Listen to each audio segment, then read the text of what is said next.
Basically, the reason we're out here the past few days is there was a sewer overflow. The overflow was caused by grease in the lines, and we're out here to clean it up, get it out of the line, and then we're putting a camera into the line to make sure we're getting it all out.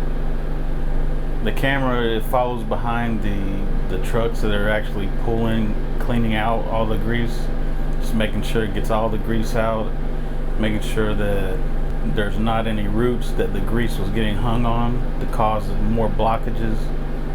They call it a vacuum truck, but it's a combination truck because it does a combination of cleaning and vacuuming, and that's what they're doing. A couple of streets down, they're cleaning and vacuuming all the grease out. Grease is a problem because customers pour it down the drain not knowing what it does. It goes down the drain into the sewer mains, and it just sticks to the sides of the walls, and after time it just builds up and builds up and builds up before you know it clogs up the pipe.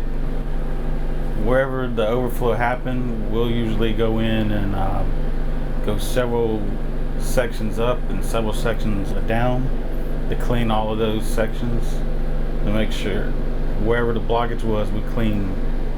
People think just because it's a small amount that it doesn't matter, but when you take one person, then another person, and another, and you got your whole neighborhood doing the same thing, then it builds up and it builds up.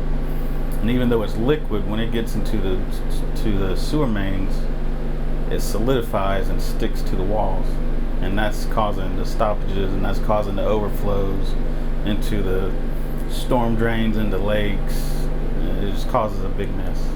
The problem we have with restaurants is if they don't have their grease traps cleaned out on a regular basis, then the grease is escaping from the grease traps into the laterals going into the sewer mains, and it's doing the same thing. It builds up and it builds up, and then there's another overflow. To properly dispose of the grease, as far as household, they have the fat trappers you can get through PWC, or another way is just to take an old jar that you're not using, dump it into there. When it gets full, dispose of it in your waste. Definitely do not pour down the drain. And as far as disposable wipes, they're not completely disposable. They break down over time, so they still cause problems with the sewer system. Baby wipes, people flush with baby wipes not even thinking about it. They cause the same problems as rags, paper towels.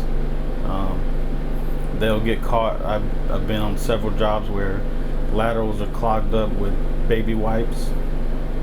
People just don't think about it. They just flush them. And just because a wipe or a paper towel says flushable, when you flush them, it takes a long time to degrade. It's not instantaneous. They still cause problems with the sewer. The way it affects the customers with the grease and the overflows is there's manholes to people's yards, in the front yards or in the backyards, and if there's an overflow, that overflow will happen in the backyard, or can happen in the backyard where your kids and your dogs are playing, and that's very unsanitary. So when you're dumping this down the drain, think about your kids. I mean, your kids will be playing in this. Another problem that grease can cause is overflows and backups coming into the house. If there's a house and a low-lying, at the bottom of a hill, let's say, the sewer's going to go to the path of least resistance, and that can be coming up into someone's house through their toilets, their sinks, their showers, and just cause a really big mess in your house.